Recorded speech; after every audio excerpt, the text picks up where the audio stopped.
Niye oldu ki özü? Niye müçetiz?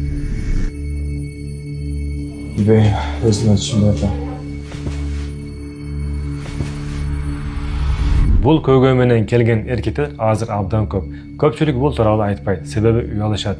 Тез бошонуунун себептери ар кандай. Стресс, нервтин чарчашы, гормондор бузулушу, сезгенүү жана жашоо образы. Эң жаманы айтпайт, уялышат. Ошондо маселе чоңойот. Үй бүлөлүк муздатык башталат. Эгер убагында келсе, бул көйгөйгө чечим бар.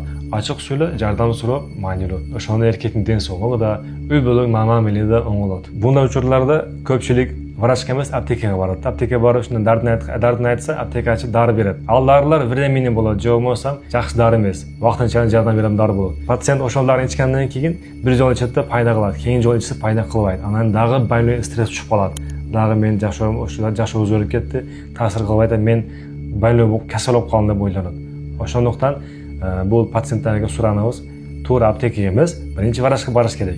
Жакшылап текшериш керек. Анан врач өзү билет кандай дары жазып беришти. Жазган дарыны алыш керек. Ошондо сизге пайда кылат.